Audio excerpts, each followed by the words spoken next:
नमस्कार विद्यार्थी मित्रांनो, मागील व्हिडिओमध्ये आपण बघितलं जे तुमचं क्लास 12th आहे, 12वीचे जे बायोलॉजी आहे, त्या 12वीच्या बायोलॉजीच्या जे टेक्स्टबुक आहे, त्या टेक्स्टबुक मधनं तुम्हाला एमएच नर्सिंग सीईटी 2026च्या परीक्षेसाठी कुठल्या टॉपिकला किती वेटेज राहील किंवा कुठल्या चॅप्टर मधनं किती प्रश्न विचारले जातील या संदर्भातील माहिती आपण मागच्या व्हिडिओमध्ये बघितलेली आहे. त्या संबंधीचं तुम्हाला या ठिकाणी तुम्ही बघू शकता. अशा पद्धतीनं आपण पूर्ण चॅप्टर बघितले आणि मागच्या व्हिडिओमध्ये त्या चॅप्टरमध्ये आपण काय बघितलं, कुठल्या चॅप्टरला किती एमसीक्यू विचारले जातील ते इन ब्रीफ बघितलं. आणि आजच्या व्हिडिओमध्ये आपण काय पाहणार आहोत, जे तुमच्या क्लास 11चं आहे, क्लास 11चं जे आहे त्यामध्ये तुम्हाला कुठकुठले चॅप्टर विचारले जाऊ शकतात ते मी तुम्हाला इन ब्रीफ या ठिकाणी सांगणार आहे. या ठिकाणी तुम्ही जर बघितलं तुमचं टेक्स्टबुक, तर या ठिकाणी टेक्स्टबुक ओपन केल्यानंतर 11वीच्या टेक्स्टबुक मध्ये तुम्हाला एकूण 16 चॅप्टर आहेत. एकूण 16 चॅप्टर तुम्हाला या ठिकाणी 11th मध्ये आहेत. आणि जर 12th बोलायला गेलो मी, तर 12th मध्ये तुम्हाला एकूण 15 चॅप्टर आहे. असे एकूण 31 चॅप्टर आहेत तुम्हाला 11 प्लस 12th मिळून. ओके, तुमच्या 11th प्लस तुमच्या 12th एकूण मिळून 11th ला किती चॅप्टर दिलेले तुम्हाला 16 आणि तुमच्या 12th ला किती चॅप्टर दिलेले तुम्हाला 15. असे एकूण किती चॅप्टर झाले, 31 चॅप्टर तुम्हाला या ठिकाणी 11th आणि 12th मिळून तुम्हाला 31 चॅप्टर राहतील. आणि जर बोलायला गेलो 31 चॅप्टर मध्ये तुम्हाला एमसीक्यूज किती विचारले जाणार आहेत, तर एमसीक्यूज तुमचे राहतील 20. चॅप्टर किती आहेत 31 आणि एमसीक्यूज किती आहेत तुम्हाला 20 आहेत.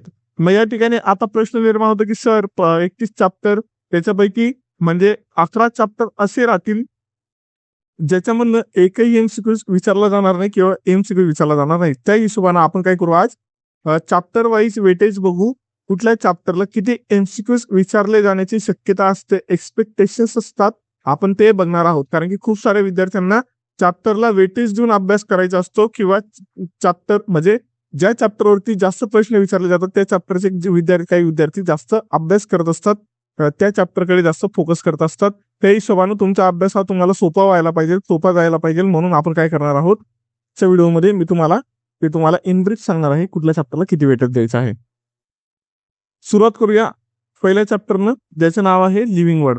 लिव्हिंग वर्ड मध्ये तुम्हाला एक एमसीक्यू साधारणतः बघायला मिळतो. नंतर सिस्टेमॅटिक्स ऑफ लिव्हिंग ऑर्गॅनिझम, याला काही जास्त वेटेज द्यायची गरज नाही. किंगडम ॲनिमॅलिया आणि किंगडम प्लांटी दोघींचाही मिळून तुम्हाला एक एमसीक्यू विचारला जाईल. दोघेही चॅप्टर एकत्र करून तुम्हाला एक एमसीक्यू विचारला जाईल.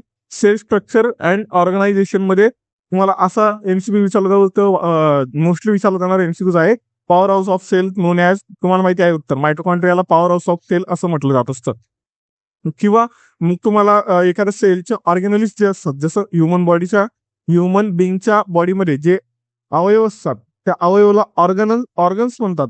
ह्युमन बॉडीच्या मध्ये जे अवयव असतात त्या अवयवाला ऑर्गन म्हणतात. त्याच पद्धतीनं जे सेल असतात ते सेलच्या बॉडीमध्ये जे अवयव असतात त्यांना ऑर्गॅनलिस्ट म्हटले जात असतं. तर त्या संबंधित तुम्हाला माहिती विचारली जाऊ शकते, क्वेश्चन विचारला जाऊ शकतो, कुठला ऑर्गॅनलिस्टचा काय फंक्शन आहे किंवा कुठला ऑर्गॅनलिस्ट कुठे असतं, असा प्रश्न तुम्हाला विचारला जाऊ शकतो. पुढे आपण बघून घेऊया बायोमॉलिक्युल्स आणि जेनेटिक्स यांचं एक एमसीक्यू राहील, त्यामुळे बायोमॉलिक्युल्सचा सध्या आपण इथे या ठिकाणी बघणार नाही आहोत.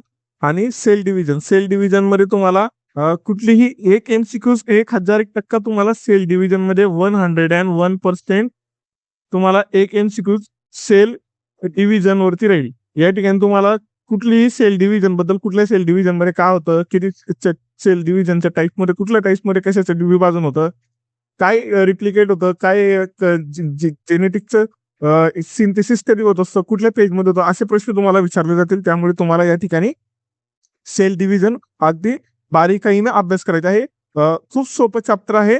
नक्काचे मार्क्स तुम्हाला सेल डिव्हिजन या चॅप्टर मध्ये विचारले जातील. त्यामुळे सेल डिव्हिजन या चॅप्टरकडे तुम्हाला अगदी महत्वानं व्यवस्थित बारीकाईनं लक्ष द्यायचं आहे. पुढे जर बोलायला गेलो मी प्लांट टिश्यू अँड अॅनाटॉमी, तर या ठिकाणी तुम्हाला जास्त काही एवढं ब्रीफली विचारलं जाणार नाही. एक साधारणतः सोपा एक एमसीक्यू विचारलाच गेला तर जास्तीत जास्त. Morphology of flowering plant compulsory 1 MCQs राहतो, म्हणजे राहतो 1001%. याच्यामध्ये एक एमसीक्यू येईलच तुम्हाला. ॲनिमल टिश्यू हे पण इम्पॉर्टंट एवढं माझ्या मते तरी नाही. ॲनिमल टिश्यू म्हणून एवढे काही एमसीक्यूज बघायला मिळत नाही. Study of animal type cockroach या ठिकाणी एमसीक्यूज राहण्याची शक्यता कमी आहे. या चॅप्टर मधून एमसीक्यूज नाच्या बरोबर राहतील तुम्हाला. फोटोसिंथेसिस मोस्ट इम्पॉर्टंट आहे. फोटोसिंथेसिस एमसीक्यूज तुम्ही पकडूनच चला, राहील म्हणजे राहीलच. त्यामुळे प्रिव्हियस एमसीक्यूज बघा, कुठले कुठले एमसीक्यूज फोटोसिंथेसिस वरती विचारले गेले आणि चॅप्टर वाईज एमसीक्यूज सॉल्व्ह करून बघा. फोटोसिंथेसिसचे A to Z एमसीक्यूज तुम्ही सॉल्व्ह करून टाकायचे आहेत. पुढे गेल्यानंतर रेस्पिरेशन अँड एनर्जी ट्रान्सफर या ठिकाणी इतकं वेटेज असणारं चॅप्टर नाहीये, त्यामुळे फक्त याचं रिव्हिजन करून घ्या. ह्युमन न्यूट्रिशन या ठिकाणी 1 एमसीक्यूज राहीलच. नंतर excretion and osmoregulation related to kidney. किडनीची या ठिकाणी म्हणजे किडनी होण्यापेक्षा या ठिकाणी हे चॅप्टर कशाशी रिलेटेड आहे, हे चॅप्टर तुमचं रेनल सिस्टीमशी रिलेटेड आहे. कशाशी रिलेटेड आहे हे चॅप्टर तुमचं एक्सक्रिशन अँड ऑस्मोरेग्युलेशन रेनल सिस्टीमशी रिलेटेड आहे. आणि तुम्हाला तर माहिती आहे रेनल सिस्टीमचा एमसीक्यूज प्रत्येक एक्झाम मध्ये राहतोच. त्यामुळे हे चॅप्टर पण तुम्हाला व्यवस्थित बारकाईने अभ्यास करायचं आहे. नंतर skeleton and movement fix MCQ राहील.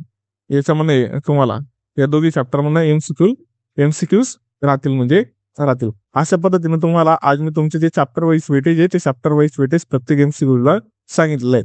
जर तुम्हाला व्हिडिओ आवडला असेल तर व्हिडिओला करा लाईक, चॅनलला करा सबस्क्राईब आणि इतर विद्यार्थ्यांपर्यंत काय करायचं आहे, चॅनलची जी लिंक आहे ती शेअर करायची आहे. आणि सगळ्यात महत्वाचं डिस्क्रिप्शन मध्ये तुम्हाला व्हॉट्सअप ग्रुप दिलेला आहे. त्या ठिकाणी तुम्हाला सगळी डिटेल पुरवली जात असते, सगळी माहिती सांगितली जात असते. त्यामुळे सर्व विद्यार्थ्यांनी व्हॉट्सअप ग्रुप जो आहे डिस्क्रिप्शन मध्ये आणि कमेंटमध्ये मी त्याची लिंक दिलेली आहे, तो व्हॉट्सअप ग्रुप तुम्हाला सर्वांना जॉईन करून घ्यायचा आहे. तोपर्यंत विद्यार्थी मित्रांनो, जय हिंद, जय महाराष्ट्र.